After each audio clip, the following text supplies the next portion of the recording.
ठाणे शहर दैनिक पत्रकार संघाच्या वतीने वाहतूक नियमांचं पालन करत सुमारे 90 पत्रकारांनी वाहनांवर HSRP नंबर प्लेट बसवून स्तुत्य उपक्रम राबवलाय।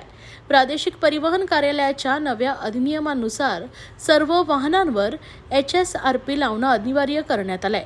त्या अनुषंगानं पत्रकार संघानं पुढाकार घेत समाजापुढे एक अनुकरणीय उदाहरण ठेवलंय।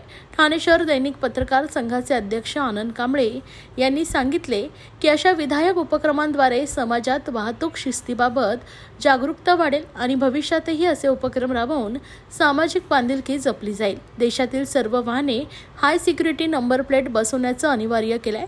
त्यामुळेच मार्च 2019 पूर्वीच्या सर्व वाहनांना नवीन नंबर प्लेट बसवण्यासाठी 30 जून अंतिम मुदत देण्यात आली। या पार्श्वभूमीवर ठाणे शहर दैनिक पत्रकार संघाने नवीन नंबर प्लेट बसवण्याच्या उपक्रमात संघाचे अध्यक्ष आनंद कांबळे, कार्याध्यक्ष विकास काटे, सचिव निलेश पानमन तसेच मनोज सिंग आणि कार्यकारिणी सदस्यांनी आणि पत्रकारांनी मिळून सुमारे 90 वाहनांवर HSRP नंबर प्लेट बसवून घेतल्या आहेत। वाहतूक शिस्तीचा आदर्श घालून दिलाय। संघाच्या सहकार्याने व एकसंघ प्रयत्नातून हा उपक्रम यशस्वीपणे पार पडला। या उपक्रमाचे पत्रकार बांधवांनी स्वागत करत संघाचे आभार मानले।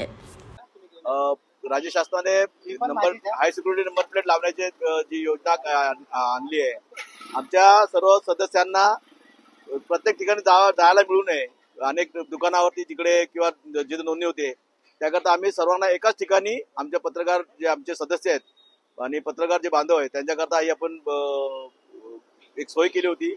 त्या सोयी त्याला एक 78 ते 80 सदस्यांनी प्रतिसाद दिला। त्यांच्या ज्या नंबर प्लेट होत्या त्या लावण्याचं काम चालू आहे। ह्या नंबर प्लेट 10-15 दिवसापूर्वी आम्ही रजिस्टर केलं होतं RTO मध्ये। त्याच्या आता आज नंबर प्लेट लावणं चालू काम आहे आणि चांगला प्रतिसाद मिळतोय। लोकांनी सुद्धा दंड होऊ नये, जर तुम्ही 30 जूनच्या आत ही नंबर प्लेट लावली नाही तर दंड भरावा लागला होता। त्या तो दंड आमच्या सदस्यांना होऊ नये या एका उद्देशाने आम्ही एकाच ठिकाणी नंबर प्लेट लावण्याची व्यवस्था केली होती।